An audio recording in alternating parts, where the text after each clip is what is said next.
Delegado, usted lo pasó a los alumnos, ¿no? ¿La lectura le ha Sí, pasado? sí, doctor. Ya, gracias. Sí. Entonces, vamos a comenzar. Y hoy vamos a hablar sobre la evolución penitenciaria en el Perú.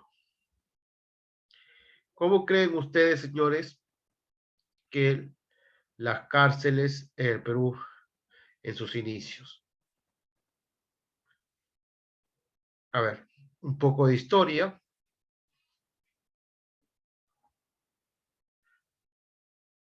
¿Cómo se regulaba? Por ejemplo, en la época prehispánica, antes de la colonia.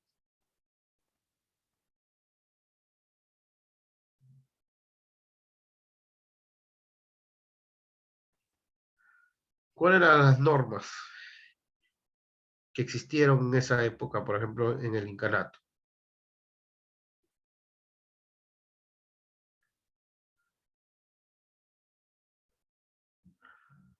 A ver, señores.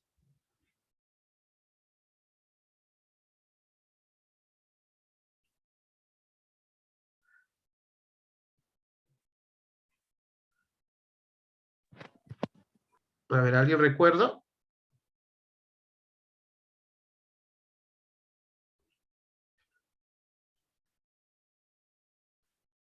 Doctor, repita, por favor. A ver, aquí lo que he preguntado, ¿cómo creen ustedes que eran los inicios de las cárceles en el Perú, en la época prehispánica? Me estoy refiriendo a la época del incanato.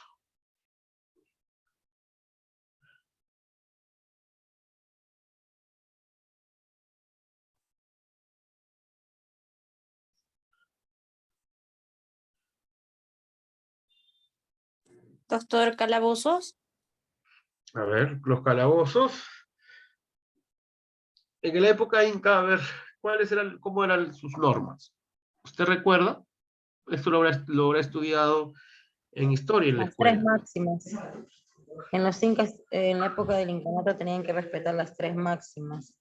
Y bueno, ellos eran más, más radicales incluso porque te desterraban, por así decirlo, del incanato. Si cometías algún, si cometías, si ibas contra estas normas, ¿no? De la maquella, la mayuya y la Exacto. masú. Exacto. Entonces, señores, en este derecho constitucionario incaico existían estas tres normas: la masuya, la maqueya, la mayu. Y entonces, ¿quiénes crearon esta norma? ¿Quién cree que creó estas normas? El Inca, doctor. Exacto, el Inca era la máxima autoridad en esa época. Y las personas, por ejemplo, que robaban o mentían, porque teníamos esta regla: no robes, no mates. ¿A dónde se les ponía? ¿Había calabozos? ¿Qué piensan?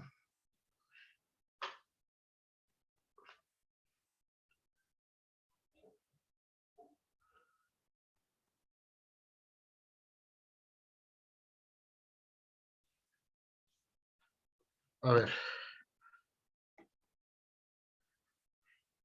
¿qué piensan, señores? ¿Había o no había calabozos en la época incaica cuando alguien no cumplía estas tres normas?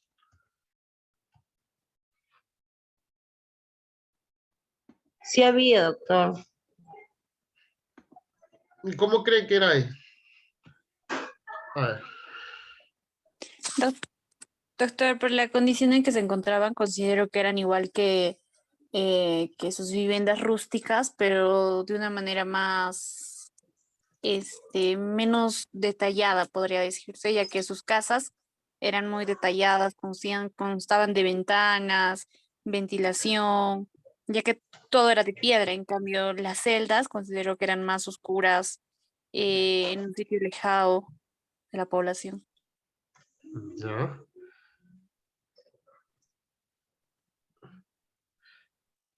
A ver, otra intervención.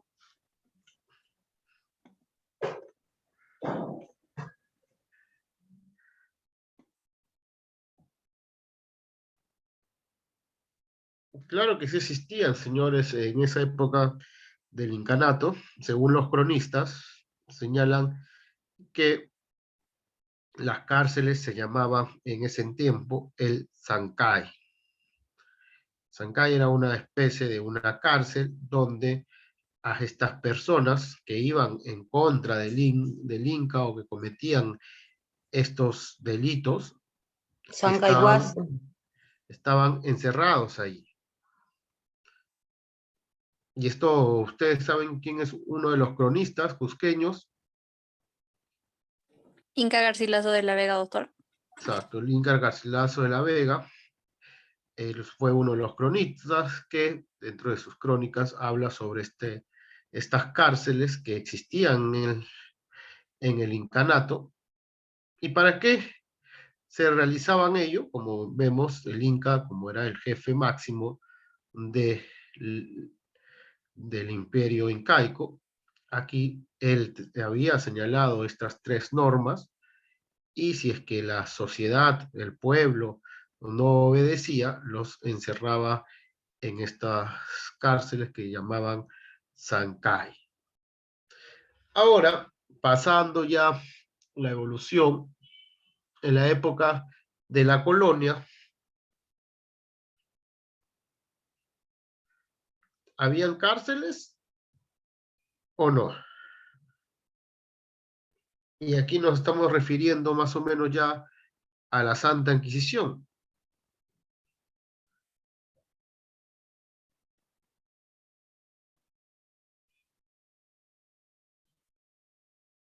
A ver.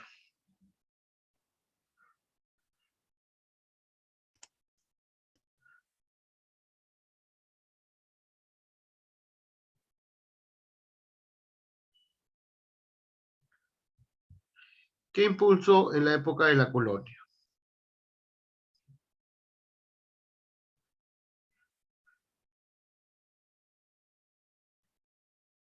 A ver, señores.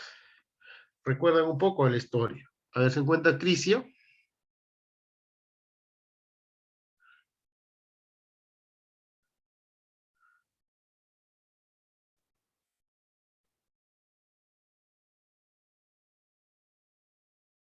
O Lisbeth Sonia. Sí estoy, doctor. A ver, Lisbeth, aquí, por ejemplo, usted de repente habrá visto series o documentales, por ejemplo, en la época de la colonia.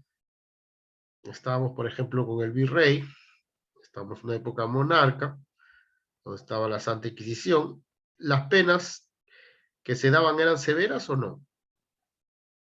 Sí, doctor, sí eran severas. Por ejemplo, ¿cuáles eran los castigos que usted recuerda, que haya visto? Mm, a ver, ¿eso está dentro de la etapa de la Santa Inquisición? Sí, Ah, a ver. bueno, en ese caso, pues, ¿no? Lo de la guillotina, lo de las extremidades, no sé muy bien sus nombres técnicos, pero incluso hay un Ya, museo, ¿no? Cerca del Congreso en donde pude apreciar eso en algún momento. ya. El Gracias. ahogamiento, creo que se llamaba uno A de ver, ellos. Asunción. Y aquí, por Yo me ejemplo, acuerdo, a ver, le ujú. escucho. Le No, me escucho. acuerdo que me acuerdo que uno de de las torturas que había ahí era el ahogamiento. O sea, te encerraban en la Santa Inquisición, pero te sacaban para torturarte, para que puedas, hasta que declares, ¿no? Hasta que te declares culpable. Y bueno, ahí la consigna era pues, si eres buen cristiano, Dios te va a salvar. Entonces, y si no lo eres, pues vas a morir ahogado, vas a morir colgado o atado de las extremidades y así. Ya, y entonces aquí he dicho algo importante, a ver, Asunción.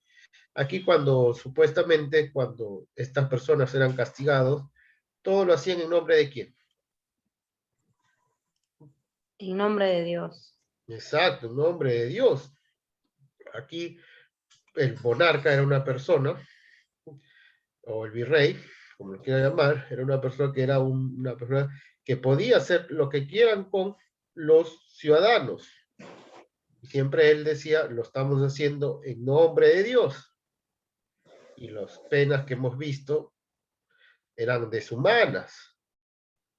A estas personas que iban contra la religión, por ejemplo, los brujos o los herejes, se las encerraba o hasta a veces se los quemaban vivos.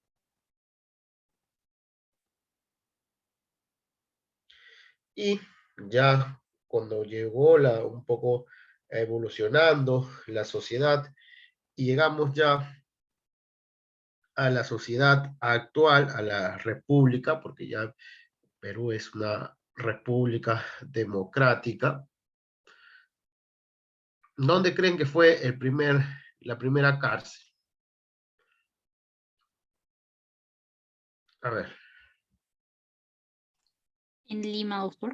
así en Lima, pero ¿en dónde cree? A ver, está en el Callao, En el Callao, ¿sí? Eso la fue una de isla, las doctor, primeras, no, antes de la la isla, isla San no, Lorenzo, antes. ¿no? No sé si Ah, ustedes han ido al Real el Felipe. Real San Felipe, claro, el Real San Felipe. El Real Felipe, allí fue una de las primeras prisiones, ya de una manera cuando nosotros estamos ya en una república. Alguien habrá visitado ahí y se habrá dado cuenta que era la primera cárcel que existió en el Perú en la época ya de la república. Después Esta de cárcel ello, es más que no se sí, llenaron por temas políticos.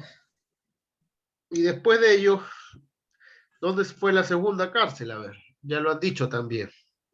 El frontón, Exacto, no, la isla San Lorenzo. la isla San Lorenzo. Y ahí, por ejemplo, en las Islas San Lorenzo, ¿iban todos los presos o algunos? No, de máxima peligrosidad nomás. Exacto, los de máxima peligrosidad iban a la isla San Lorenzo. Y entonces, en la actualidad, después de esto que ya ustedes deben saber, se cerró esta isla San Lorenzo y ahora, en la actualidad, ¿cuáles son los penales que existen en Lima? A ver, San Pedro, mm, de cárcel de mujeres de Chorrillos, más. ¿cómo se llama? De Piedras Gordas. Ya, La base naval también.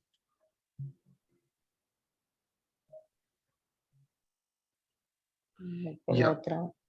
Una que desapareció también, que hablaba Starguedas, incluso el escritor estaba preso, el sexto, el sexto. De ahí hubo una época, no recuerdo qué presidente hizo una cárcel política y ahí estuvieron muchos intelectuales, pero no tenían, no tenía perímetro, mejor dicho, no tenía, no estaba cercado, era una cárcel abierta. Ya. No. Entonces, señores, vemos que aquí, gracias al aporte de la alumna Asunción, vemos que en la actualidad existen estos centros penitenciarios del Lurigancho, el de Sarita Colonia, el de Piedras Gordas, y estos centros penitenciarios, y que alguno de ustedes ha visitado, se ven que los reos se están resocializando, se están reintegrando a la sociedad, o qué es lo que está pasando en estos establecimientos penitenciarios.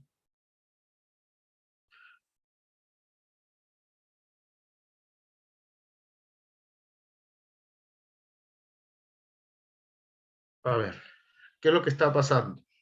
¿Qué es lo que reina en los centros penitenciarios?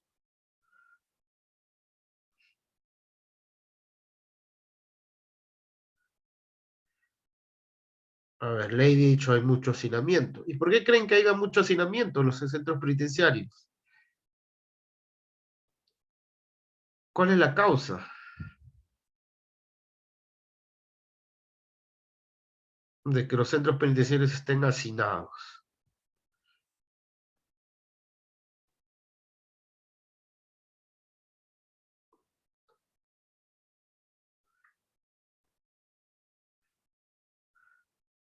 Nuestra sociedad se ha vuelto más peligrosa.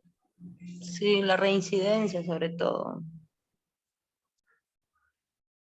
A ver, aquí le he dicho, falta una buena política criminal.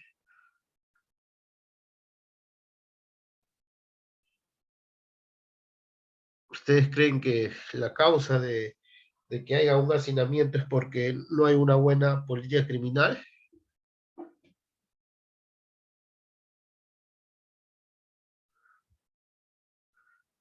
Y hoy, por ejemplo, vamos a dar una práctica de una lectura que les he dejado sobre este sistema abierto.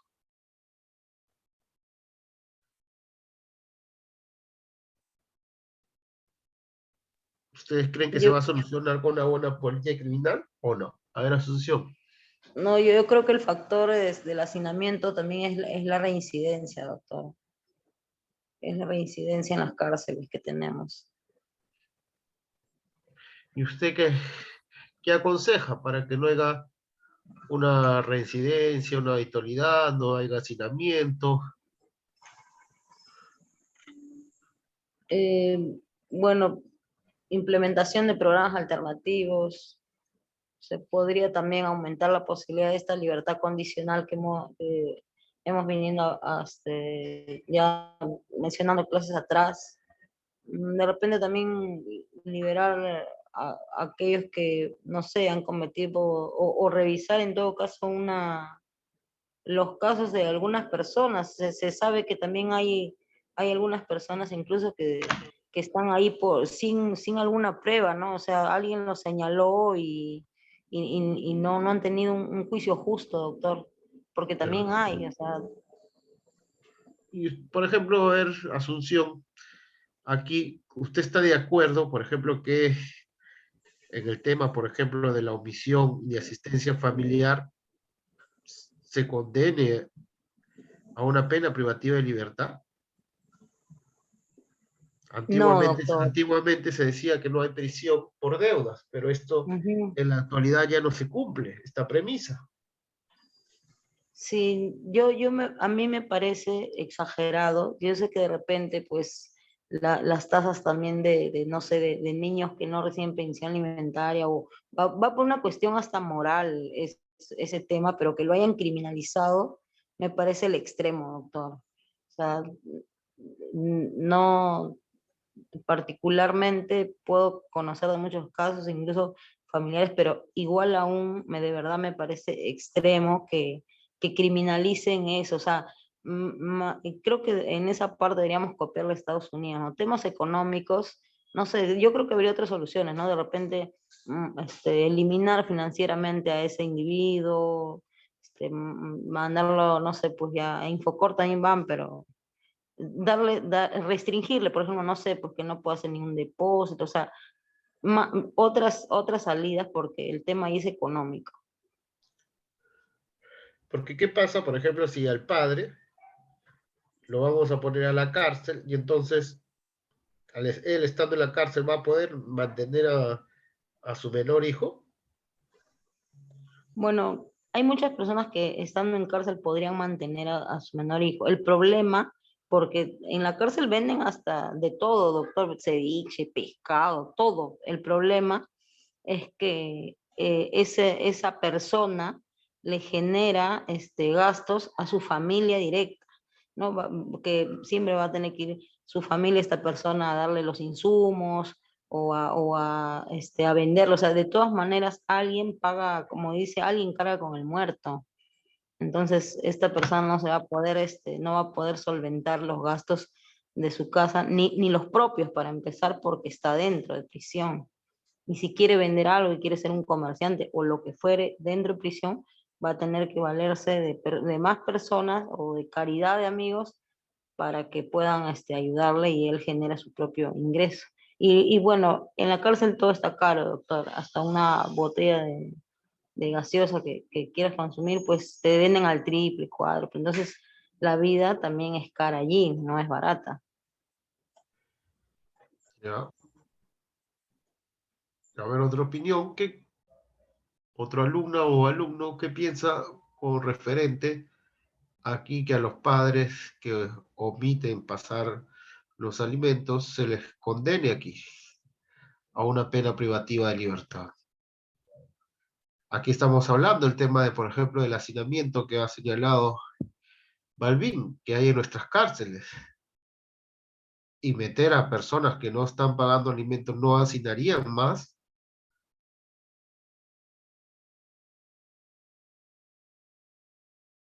A ver,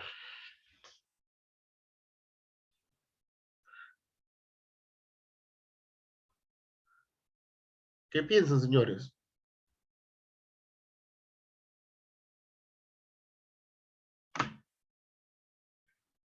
A ver, Balbín, ¿tiene audio?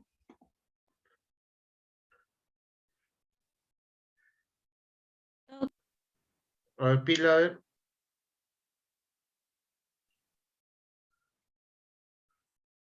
Doctor, Sí, le escucho.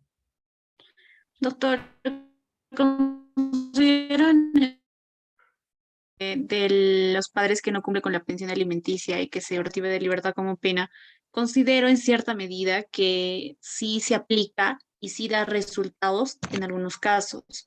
En algunos casos, cuando ya es la requisitoria, ya están ahí a puertas de pasar una audiencia para que entren al penal, por así decirlo, hay recién es cuando buscan el dinero, consiguen de donde sea para darles a sus hijos.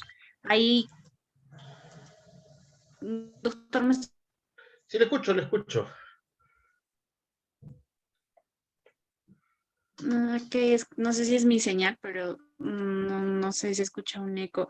Ok, y entonces considero que en cierta medida para algunos casos sí se aplica de manera efectiva la prisión por deudas en el caso de alimentos. Sin embargo, también hay casos en los que no debería aplicarse la prisión por deudas. Primera vez que ha dejado de cumplir y ya se le ha iniciado un proceso. En cambio, hay personas o padres que por el simple hecho de coaccionar a la madre no le dan una prisión alimenticia para los niños. En esos casos, yo creo que sí está bien la prisión privativa de libertad. Ya. Doctor, Sí, disculpe, pero creo que la compañera ha confundido porque no estamos hablando de la efectividad que tiene. Estamos hablando si está bien la sobrecriminalización, si la medida está dada. La efectividad es otra cosa.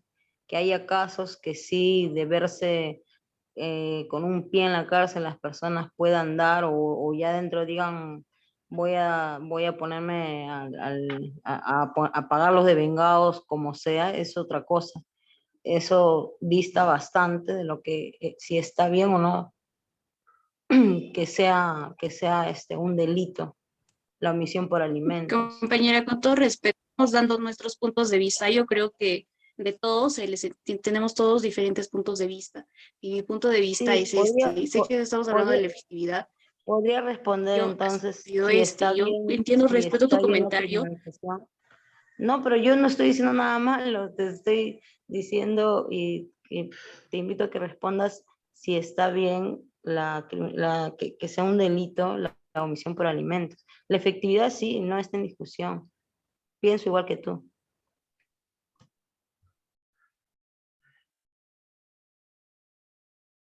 a ver.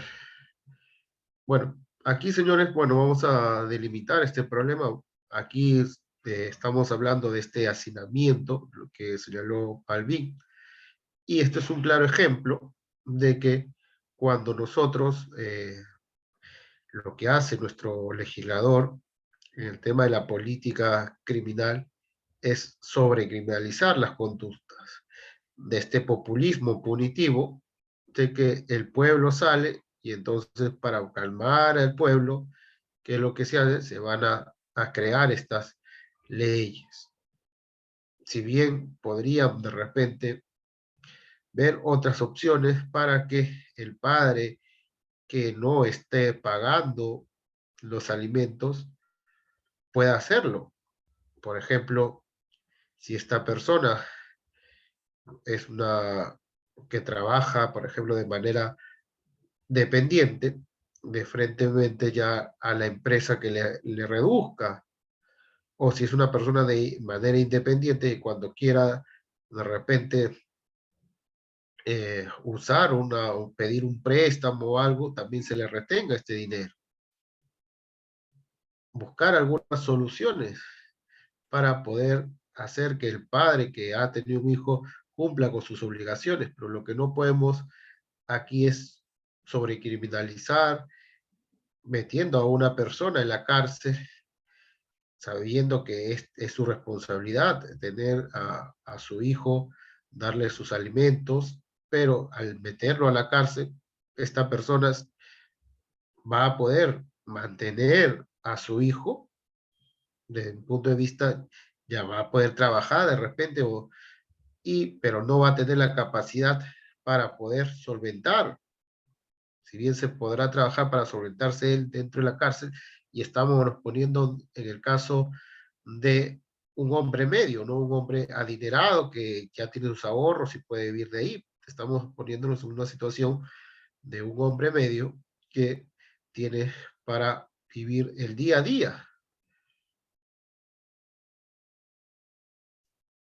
Y esto traería, como les digo, muchos problemas. Es por ello, si ustedes habrán visto que por la época del COVID habían sacado decretos para sacar a las personas que estaban sentenciados por los delitos de omisión, asistencia familiar. No sé si ustedes se han enterado de ello.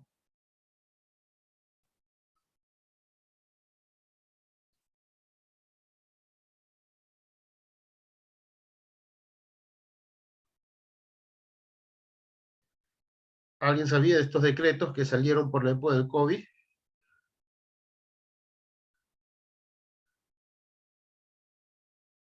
Sí, doctor. En esto, Bueno, no recuerdo bien la ley. Se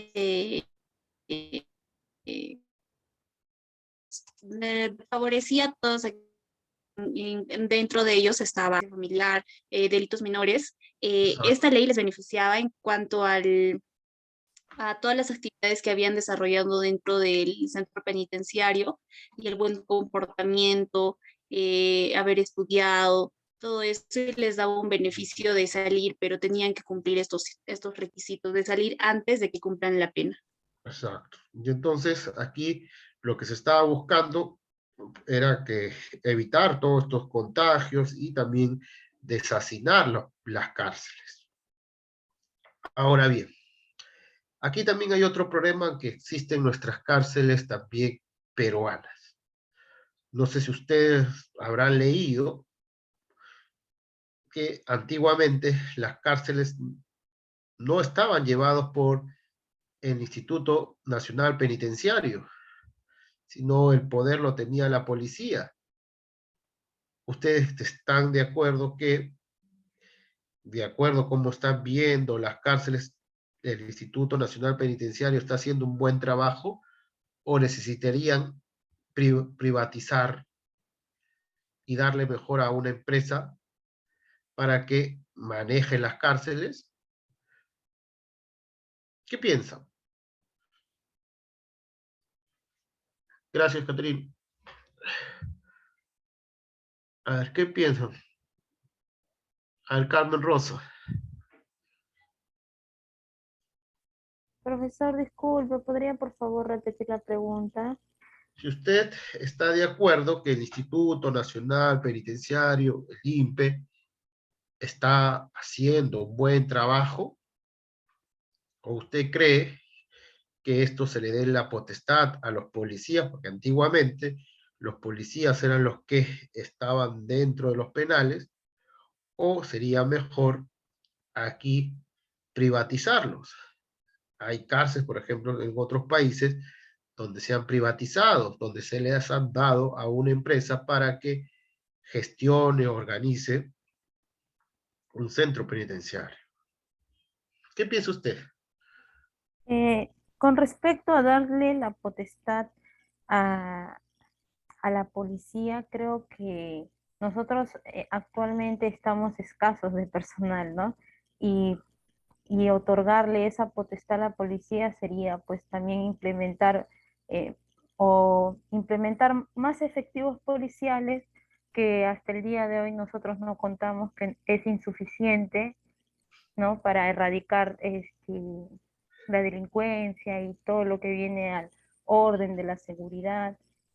Y yo pensaría que fuera necesario pues que se unan, digamos en un ejemplo de, por decir, eh, del INPE con la empresa, ¿no?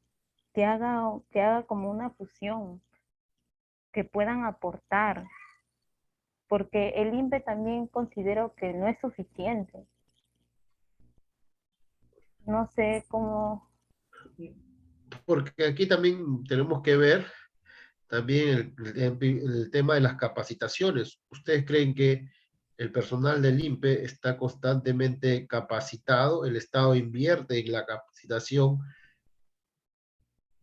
A ver, ¿qué piensan? No, tampoco, pues, doctor, estamos, escasos de todo ello, ¿no?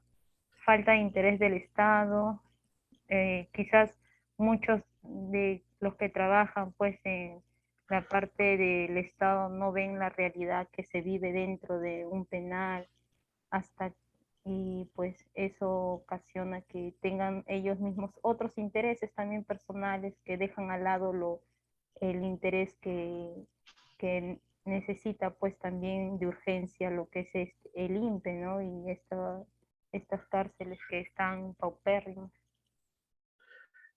Gracias. A ver, ¿qué dice Asunción? Que levanta la mano. Sí, doctor, ese tema esa pregunta que usted ha hecho de verdad que ha sido y es aún generadora de múltiples debates y muy interesantes. He podido alguna vez intercambiar y realmente, bueno, yo soy liberal y considero que no se deberían privatizar las cárceles.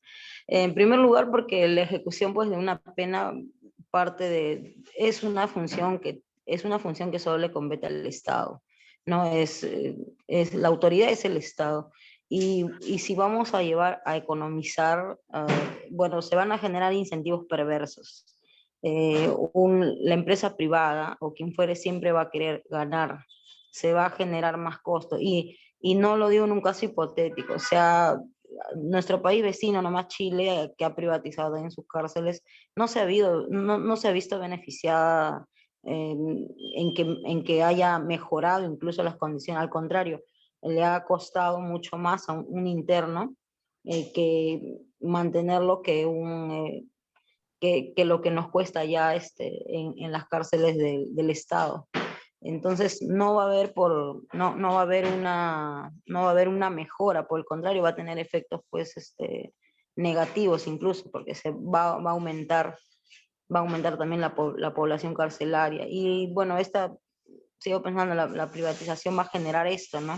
Que esta política criminal pues va a privilegiar sí a las empresas que van a poder de repente tener este interés, pero el interés va a ser económico, no el de reducir una población carcelaria como es la que todos creo que estamos buscando. Y usted, como señala Carmen, querería que también aquí, si bien el INPE está realizando su trabajo, pero también estaría aquí la empresa privada para cooperar, para hacer de repente acuerdos, convenios y poder sacar adelante a los delincuentes o antisociales para reintegrarlos a la sociedad. Podrían trabajar de manera conjunta. De manera conjunta, bueno, no olvidemos que las empresas no viven de la caridad, doctor. Las empresas y todo lo que es comercio, pues quiere ganar, generar ingresos. si ellos van a recibir un incentivo por parte del Estado, no sé, ya sea disminución de impuestos, lo que sea, claro que va a haber una respuesta y una mejoría.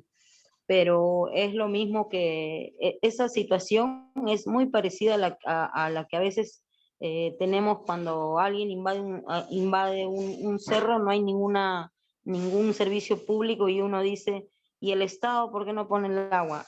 Esas empresas, ¿por qué no se apiadan? No, las empresas no se apiadan.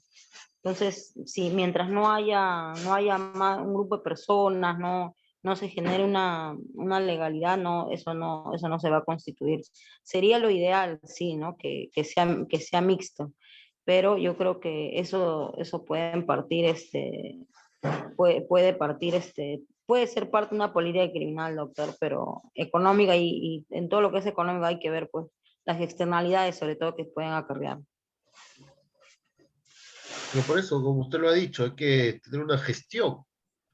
Y aquí el INPE debería que gestionar para poder ver cómo se puede llevar a cabo de que las empresas puedan invertir aquí en los centros penitenciarios, como lo señalábamos anteriormente, y vimos en el video, como por ejemplo estas empresas Claro, en Dinamarca les daban para que hagan las placas de los coches.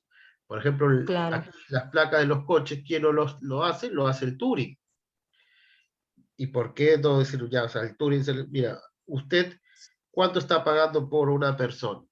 Usted le está pagando, por ejemplo, 50 soles diarios o 60 soles diarios. Aquí si usted le van a hacer el trabajo, usted va a tener las máquinas, no va a pagar local y aparte de ello, usted a este delincuente para poderlo rehabilitar le está dando trabajo y le va a pagar algo menos. Le va a Claro, pagar de doctor, repente 40 soles o 30 soles. ujú. Sí, claro, Uno no va a gastar luz, no va a gastar local porque el INPE lo está poniendo. claro. Y Sí, esto es un tema de doctor, mire, gestión. incluso, sí, es un tema de gestión y que incluso nosotros también podemos tomar parte. Por ejemplo, todos nosotros como alumnos, bueno, somos usuarios de una universidad privada, entonces, todos acá mis compañeros, me imagino, no sé, habrán hecho de repente su voluntariado, ¿no? Entonces, este voluntariado, por ejemplo, te da una paleta de opciones de irte a la biblioteca, de enseñarle de repente a personas invidentes, o de hacer voluntariado en alguna municipalidad. ¿Y por qué no en una cárcel? ¿Por qué no en una cárcel, no? Ir, por ejemplo, con el doctor Ríos había hecho un pequeño programa que se llamaba Leer te libera, y llevar incluso lectura, o sea, fomentar, ¿no? Fomentar la lectura a las personas. Sé de algunas personas que también hacen eso, ¿no? Van, les leen en conjunto, arman un grupo de lectura. De repente por ahí uno piensa, oye, ¿y qué ganas? Bueno, estás contribuyendo con tu sociedad de alguna manera, y ¿por qué no al menos los alumnos, y creo que, bueno, todo lo que es la parte universitaria, podemos contribuir de esa manera, doctor. Y bueno, ya el voluntariado, ya sabemos que de voluntariado a veces no tiene, ¿no? Es un obligatorio hacer el voluntariado. No sería mal que esto sea una buena opción, doctor. Y eso es lo que pasa aquí al INPE, que no tiene una persona que gestione. Porque hay veces los cargos que se les dan son cargos que la persona no es competente, no tiene los medios como poder llevar una buena gestión. Porque dinero hay, el Estado le da presupuesto a los establecimientos penitenciarios. Lo que ellos no saben administrar, no saben gestionar muy bien el dinero porque hay mucha corrupción. Y lo vemos en las cárceles, como algunos tienen estas cárceles doradas, donde tienen terma, tienen internet, tienen computadoras, tienen hasta bar, mientras que otras personas no tienen nada. Todo es producto de una corrupción que hay en el interior de estos centros penitenciarios. A ver, Caterine, disculpe. Doctor, tengo una pregunta. En Estados Unidos se aplica, existen las cárceles privadas. Claro, es otra realidad y otra sociedad. Sin embargo, ¿usted cree que con la experiencia que tiene el Estado peruano como administrador o como al privatizar las empresas, ¿usted cree que se pueda desarrollar las cárceles privadas en Perú? Como le digo, aquí más que privatizar las cárceles, hay que gestionar. Primero, hay que ver cómo el INPE puede aquí llamar a las empresas privadas diciendo, como le he dado esta idea, yo, por ejemplo, si yo tenía el encargado del INPE, le diría, ¿sabes? A ustedes, por ejemplo, a los productores de gamarra, miren, ¿por qué no? Nosotros tenemos aquí espacio para poner un taller, usted no va a gastar luz, no va a gastar, solo va a traer sus máquinas, aquí hay el personal, y lo que usted está pagando por una persona, por ejemplo, unos 50 soles diarios, aquí usted solo le va a pagar a esta persona la mitad, 25 o 30 soles. Y usted, el beneficio va a ser que va a producir mm, todos los días, va a poder aquí sacar sus productos, y esto favorecería a la empresa privada como también a esta persona, porque esta persona ya se va a sentir útil y terminando de repente su condena puede trabajar realizando ropa o realizando zapatos. Porque si nosotros vamos a licitar para que las cárceles los tengan algunos privados, aquí también va a haber un tema de la corrupción. Porque como hemos visto, por ejemplo, cuando se han hecho esas transoceánicas, como esta empresa Odebrecht ha corrompido para que le den las buenas pro, gane todas estas licitaciones, es lo mismo que va a pasar si nosotros privatizamos. Va a venir una empresa que va a sobornar y les va a dar por lo bajo, y entonces van a sobrevaluar. Y eso va a perjudicar aquí al Estado peruano. Por ello yo recomiendo desde mi experiencia que no se privatice, sino lo que se tiene que hacer es un trabajo conjunto, una gestión. Ver, como lo ha dicho Asunción, aquí nadie te lo va a hacer de una manera gratis. Aquí la empresa tiene que ganar. Y entonces uno tiene que decir, mira, tú vas a ganar porque no vas a gastar esto, lo otro. Aparte la mano de obra va a ser más barata.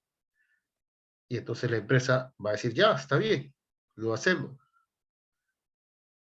Porque hay muchas veces cuando no hay una buena gestión, como por ejemplo las personas que trabajan en estos talleres de zapatería de cuero, si es que no tienen un mercado donde vender sus productos, porque normalmente ellos venden sus productos los días domingo o los días de visita y que alguien les puede comprar, pero su espacio es muy limitado y ellos también necesitan materiales. ¿Y de dónde van a sacar eso?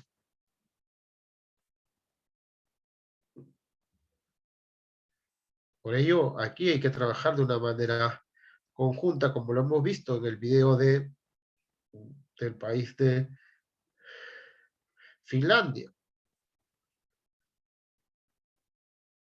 Bueno, señores, vamos a dejarlo allí. Lo he programado el examen a las 8:40. Vayan a los servicios y comenzamos con el examen. Como le he dicho, este examen no es obligatorio. Los alumnos que desean subir su nota lo pueden dar.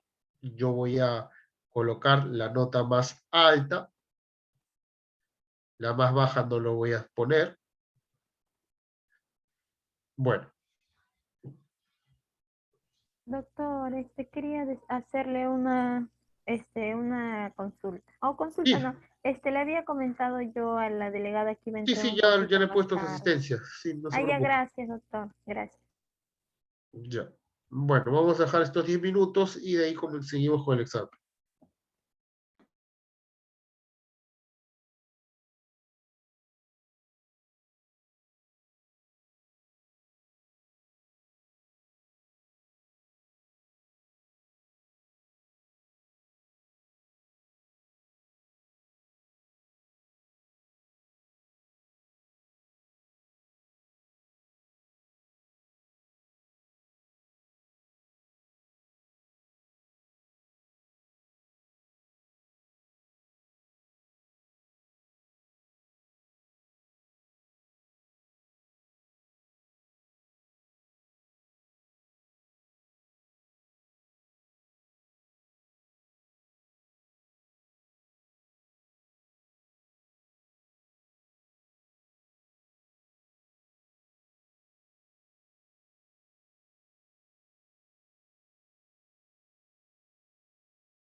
Señores, ya pueden comenzar. ¿Pueden abrir archivo?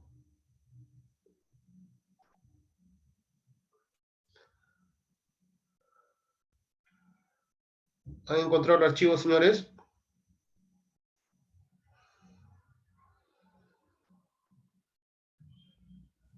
Sí, doctor. Ya, gracias.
Doctor, una pregunta. Si hemos retirado, si hemos terminado, ¿nos podemos retirar? Sí, sí, se puede retirar, no hay ningún problema. Está bien, gracias, doctor.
¿Todos terminaron?